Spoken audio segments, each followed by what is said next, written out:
Hello friends, I am C Vardhaman from Anam institute. आज इस video में जितने भी सी इंटर वाले स्टूडेंट हैं जो मई में एग्जाम्स देने वाले, उनकी इंस्टीट्यूट ने फाइनली एमटीपी निकाल दी। इससे पहले सर मैंने आपको इनकम टैक्स का रिवीजन करवा दिया, आरटीपी सॉल्व करवा दी।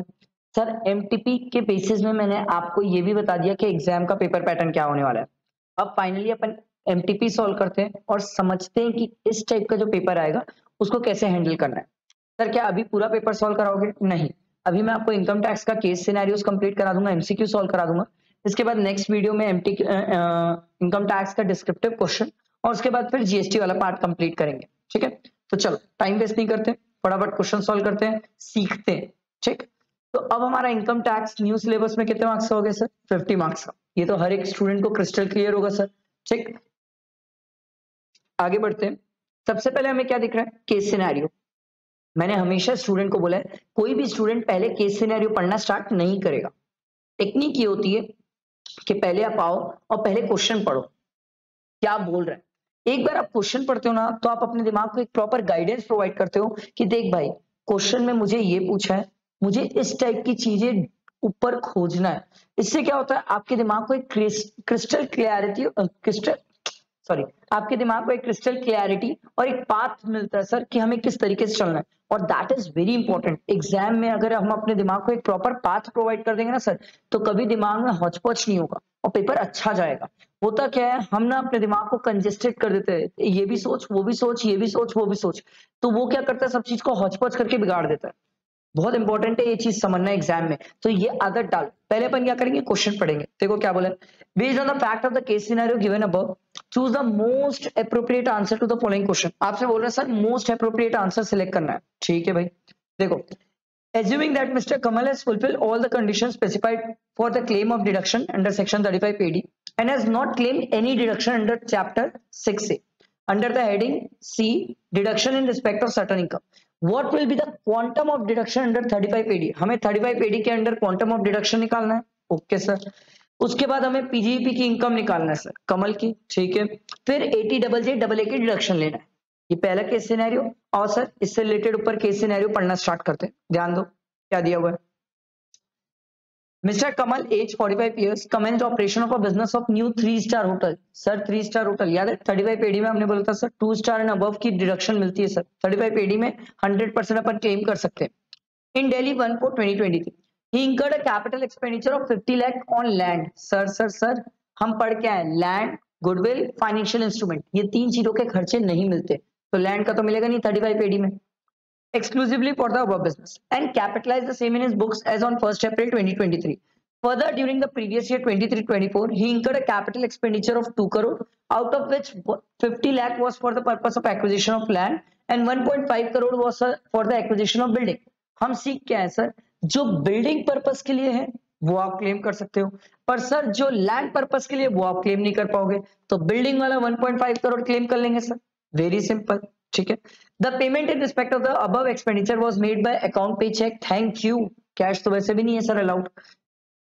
The profit from business of running the this hotel, ये होटल रन करने का बिजनेस से क्या प्रॉफिट है।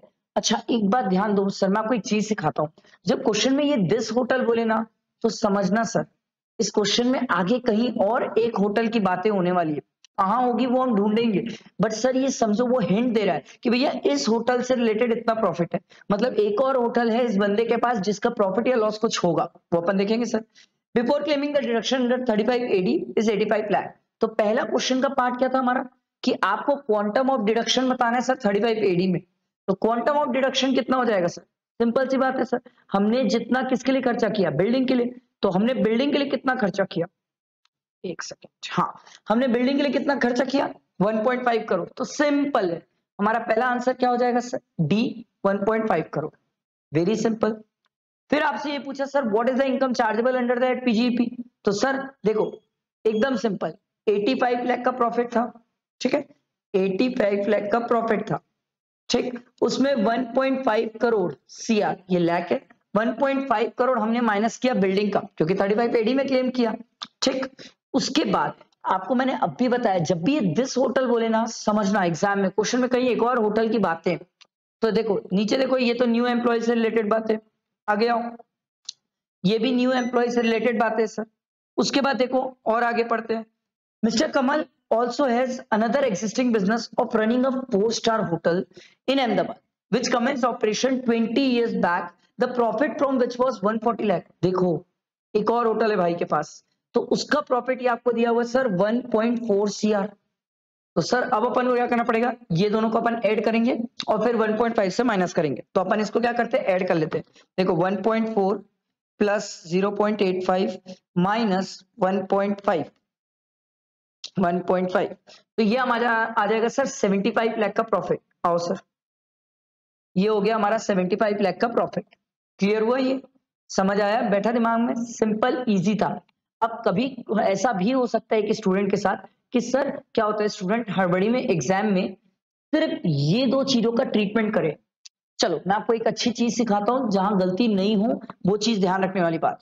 तो सर अगर मान लो मैं सिर्फ ये दो चीजें पढ़ लेता एग्जाम में और इसी का ट्रीटमेंट करने जाता, तो मेरा सर ये प्रॉफिट कितना था 85, माइनस क्या करता मैं सर 150 माइनस कर देता, तो मेरा 65 का क्या आ जाता, लॉस आ जाता। प्रैक्टिकली 65 का लॉस आ रहा था। अब ये 65 का लॉस जो है वो आपको यहाँ पर कहीं आंसर में नहीं दिख रहा है। इससे भी एक हिंट होती है और एक पता चलता है हमें कि सर दिस होटल बोला था, एक और होटल से रिलेटेड कहानी दी हुई होगी। ये सब स्मार्टनेस है जो एग्जाम के लिए सीखो। कई बार ऑप्शन नहीं मिलने से ना हड़बड़ा जाते हैं स्टूडेंट, यही सब तो सीखना होता है सर।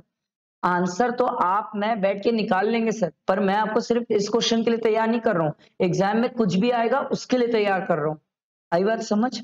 अगला देखो एक और क्वेश्चन था, What Mr. Would Mr. Kamal be eligible for 80JAA deduction और quantum of deduction क्या है? आओ सर, तो देखो ये क्या बोला था, He has employed 220 new employees during the previous year 23-24. The detail of whom are as follows. Details क्या क्या देखो, number of employees 40, 80, 50, 30, 20. Date of employment, sir क्या इसका रिलेवेंस है, बहुत रिलेवेंस है सर, क्योंकि हम 80JAA में पढ़ के आए सर कि अगर 240 डेज से कम अगर कोई एम्प्लॉय एम्प्लॉयड है तो उस केस में 80JAA की डिडक्शन उस एम्प्लॉय से रिलेटेड नहीं मिलती। और वेयरिंग अपीयरल के केसेस में सर 150 डेज थे। तो यहाँ पर तो सर सिंपल सी बात है, ये आदमी का होटल का काम है तो वेयरिंग अपीयरल वाली बात नहीं है, तो हमें कितने दिन देखना है, 240 डेज देखना है, सिंपल, ठीक। इसके बाद रेगुलर और कैजुअल, सर इससे फर्क पड़ता है, यस सर, कैजुअल एम्प्लॉयज का तो मिलता ही नहीं है, बात ही खत्म हो जाती है सर। सर टोटल मंथली एमोल्यूमेंट्स, इसका रिलेवेंस है, यस सर, 25,000 से ऊपर का तो मिलेगा ही, 25,000 लास्ट होता है सर, उससे एक्सीड करता है तो नहीं मिलता। आई बात समझ। तो अब अगर मैं यहां से चेक करने जाऊं कि मेरे को किन किन चीजों का मिलेगा, तो बहुत सिंपल है सर, 1/6/2020 से लेके मेरे को लास्ट पहुंचना है 31 मार्च 2024 तक। तो सर यहां से यहां तक कितने महीने हो गए sir, 10 months. Sir 10 months into अगर मैं 30 डेज भी ले लूं तो कितने हो जाएंगे, 300 डेज। मेरे को तो 240 से ज्यादा देखना है, तो क्या इसकी डिडक्शन मिल जाएगी, यस मिल जाएगी। तो अपन लिख लेते हैं 40 इंटू 10 मंथ्स इंटू 24,000, ठीक है, ये पहला हो गया।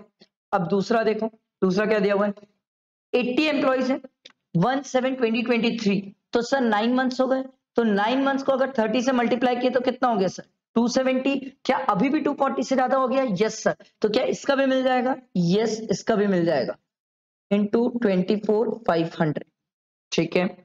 उसके बाद देखो कैजुअल एम्प्लॉइज मिलेगा नहीं सर, ये सितंबर वाला है, तो सर सितंबर से अगर आप मंथ गिनोगे तो 240 डेज से कम हो जाएंगे, तो ये भी नहीं मिलेगा सर। उसके बाद कैजुअल है, नेक्स्ट मिलेगा नहीं।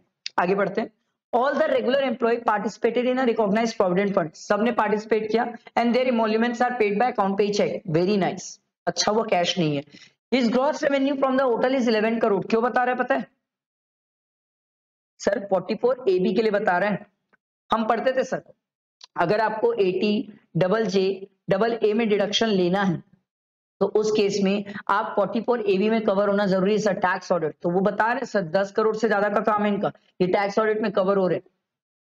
Mister Kamal has opted out of the default tax regime under section 115 BC, उसने ऑप्ट भी सर उसने 115 BC ऑप्ट भी नहीं किया, तो सिंपल है सर। अब अपन ये दोनों मल्टीप्लाई कर लेते हैं, ये दोनों मल्टीप्लाई करेंगे तो कितना आ जाएगा, तो 40 इंटू 10 इंटू 24,000 ये आ जाएगा सर 96 लाख, ठीक है। और ये आएगा सर 80 इंटू 9 इंटू 24,500, तो ये आ जाएगा सर 176,40,000, ठीक है।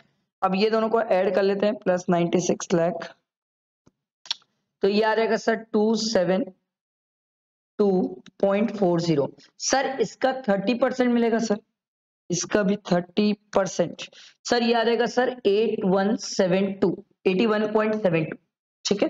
सिंपल। आओ सर ऑप्शन देखते हैं, ये 81.72 है।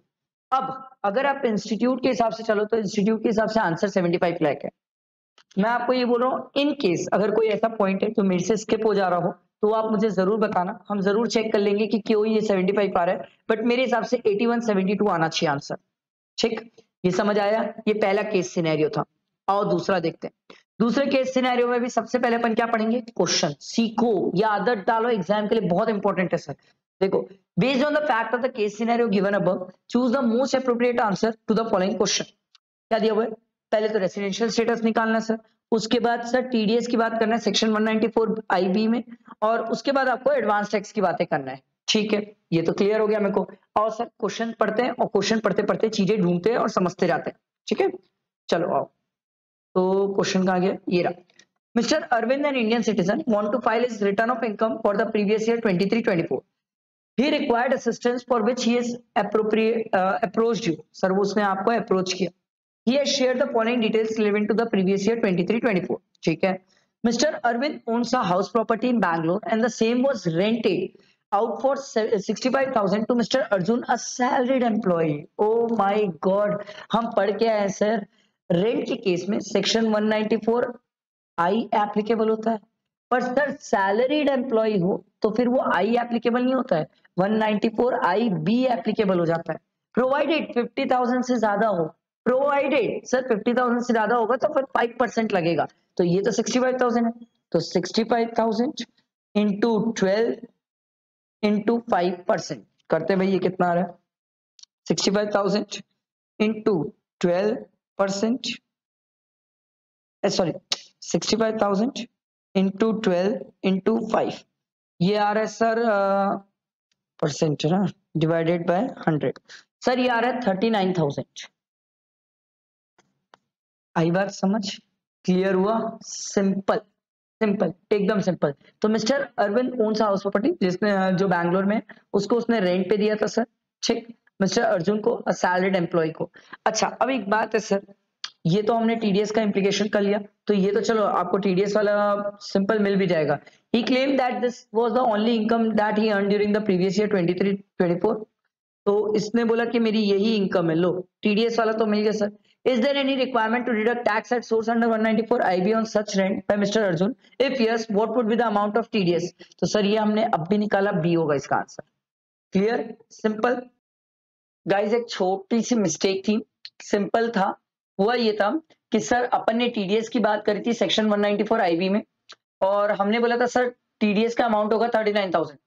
मैंने क्या हुआ, इसका जो आंसर टिक कराया आपको, वो आंसर टिक कराया था sir yes, mister Arjun is required to deduct tax at the source 39,000। But sir मैंने क्या हुआ उस टाइम, जब ये टिक कराया तो मैंने ये सोच लिया था कि अर्जुन क्या है, रेसिडेंट है। बट हमने ऊपर जब आंसर टिक किया था तो अर्जुन को नॉन रेसिडेंट डिक्लेयर किया था, और नॉन रेसिडेंट डिक्लेयर करने के कारण सर सेक्शन 194 आईबी एप्लीकेबल नहीं होगा, ठीक है। नॉन रेसिडेंट के हाथ में सेक्शन 194 आईबी एप्लीकेबल नहीं होता है, वहां पर लिखा हुआ है रेसिडेंट इंडिविजुअल, ठीक है। तो इसीलिए सर नॉन रेसिडेंट के हाथ में एप्लीकेबल नहीं होगा। तो जो अपन ने ऑप्शन सेकंड सिलेक्ट किया था, ऑप्शन सेकंड गलत है सर, ऑप्शन आपका सर फोर्थ हो जाएगा, क्योंकि कोई टीडीएस की रिक्वायरमेंट आएगी ही नहीं, क्योंकि ये नॉन रेसिडेंट है। ये एक छोटी सी मिस्टेक थी, छोटा सा क्लैरिफिकेशन था, जहां पर मैंने धोखे से रेसिडेंट मान लिया था और रेसिडेंट मान के टीडीएस की अमाउंट बता दी थी।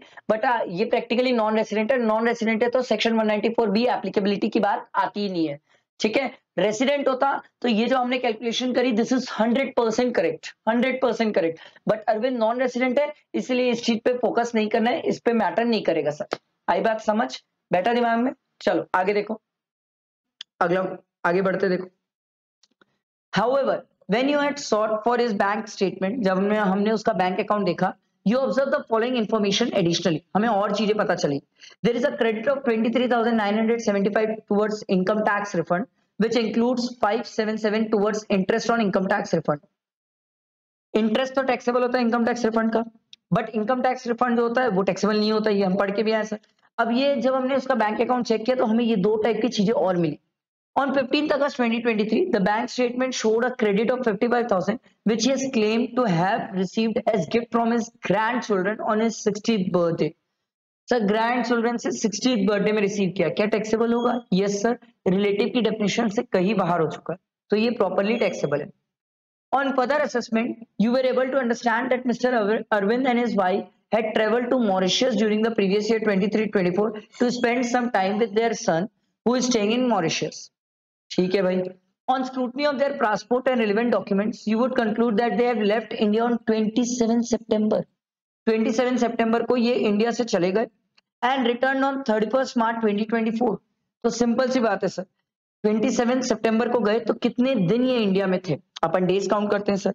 अप्रैल के 30, मई के 31, जून के 30, जुलाई के 31, अगस्त के 31, सर सितंबर के 28, क्योंकि जिस दिन इंडिया छोड़ के जा रहा है वो भी इंडिया में काउंट होगा, तो सॉरी 27 अगस्त का 27, तो ये आ रहा है सर 180 डेज। ठीक है, अब 180 डेज आ रहे हैं सर, सिंपल सी बात है 182 से कम है, पहली वाली बेसिक कंडीशन से बाहर हो गए, बट दूसरी वाली तो अभी भी जिंदा है ना सर, 60 डेज वाली, तो 60 में तो ये कवर हो जाएगा, बट हमें उसके लिए आगे भी प्रीसीडिंग 4 प्रीवियस ईयर में भी 365 देखना पड़ता है। आगे पढ़ते question. During the 4 years preceding previous year 23-24 both had stayed in India for 320 days। oh my god sir, ये तो 365 से कम हो गया, तो उस केस में भले ही 60 की कंडीशन सेटिस्फाई करता है बट 365 की कंडीशन सेटिस्फाई नहीं करता है, तो इसीलिए क्या कहलाएगा sir? Simple straight forward non resident. ये लिखा हुआ है सर आपको कंफ्यूज करने के लिए। Prior to that they had been staying only in India, उससे पहले वो भले ही इंडिया में रहे, उससे कोई फर्क नहीं पड़ता, बट प्रीवियस ईयर में ये दोनों बेसिक कंडीशन सेटिस्फाई नहीं कर रहे हैं, तो इसीलिए क्या हो जाएंगे? Simple non resident. आई बात समझ? एक पॉइंट और था, एक क्वेश्चन और था कि which of the following statement is correct with respect to advance tax liability. Sir हमने एक बात पढ़ी थी एडवांस टैक्स लायबिलिटी से रिलेटेड कि सर एडवांस टैक्स तो पे करना पड़ता है, प्रोवाइडेड सर अगर आपकी जो टैक्स लायबिलिटी अगर 10,000 से कम है तो एडवांस टैक्स से बच जाओगे। दूसरा केस सर जहां पर आपके ये आपकी पीजीपी की इनकम नहीं है और बाकी हेड्स की इनकम है तो आप बच जाओगे एडवांस टैक्स से। अब इस बंदे की जो रेंटल इनकम है, ठीक है, रेंटल इनकम जो है इसकी, ये रहा माउस, ठीक है, इस बंदे की जो इस बंदे की जो रेंटल इनकम है, रेंटल इनकम पे जब आपने टीडीएस निकाला था तो कितना आया था सर? 39,000। इतने का टैक्स लायबिलिटी आ गई थी, इसके ऊपर टीडीएस की बात आ गई थी। क्या 10,000 से ज्यादा की टैक्स लायबिलिटी की बात है?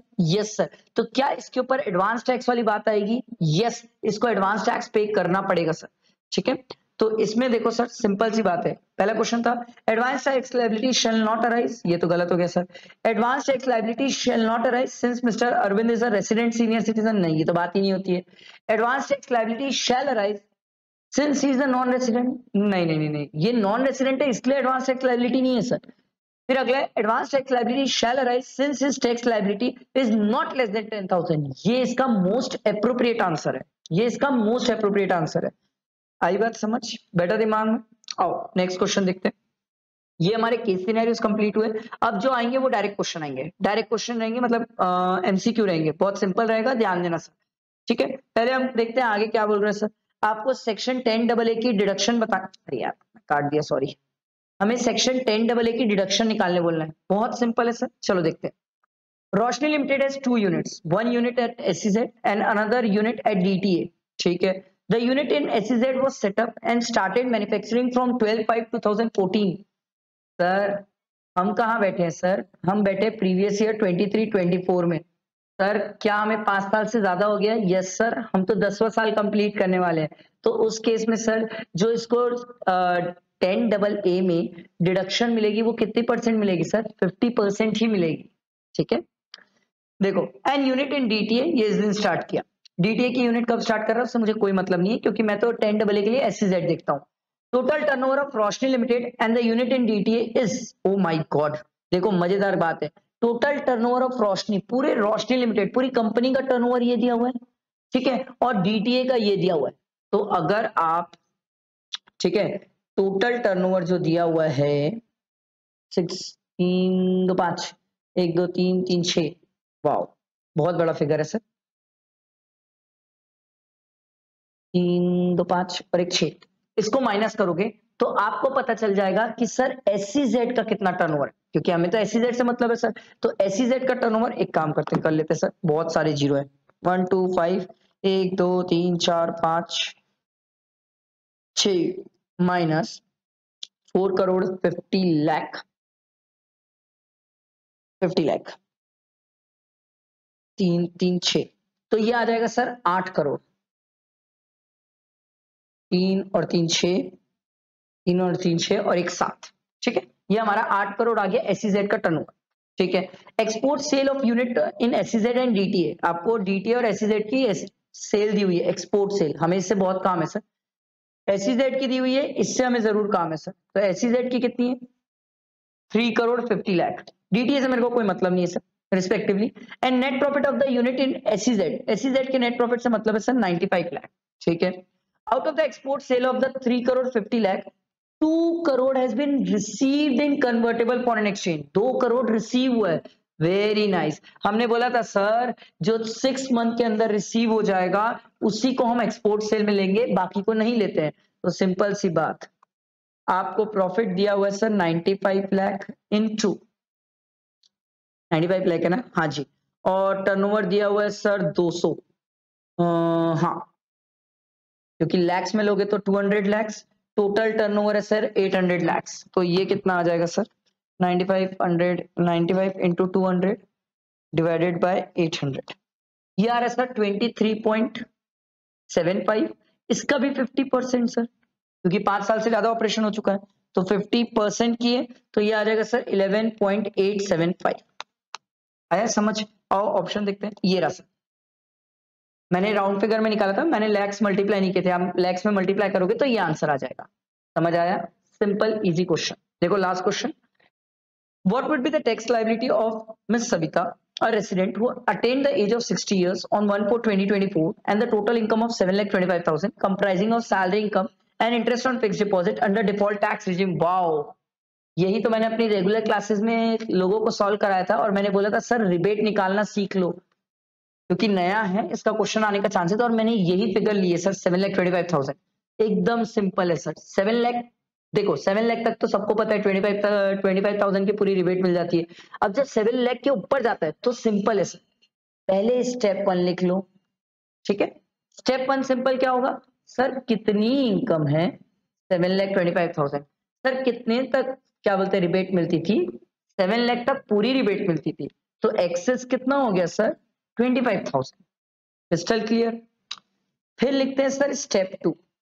स्टेप 2 क्या है सर, जो आपने 7,25,000 कमाया है, इस 7,25,000 में अपन टैक्स निकाल लेते हैं सर 115 BSE के हिसाब से। तो सर पहले 3 लाख पे नील, ठीक, बचा कितना 4,25,000।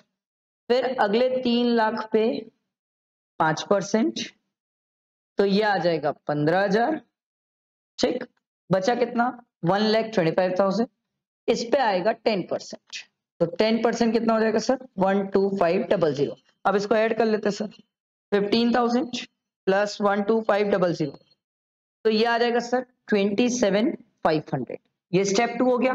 अब हम क्या करेंगे एग्जाम में, सिंपल, हम ये चेक करेंगे क्या स्टेप 2 की वैल्यू स्टेप 1 से बड़ी है, यस है।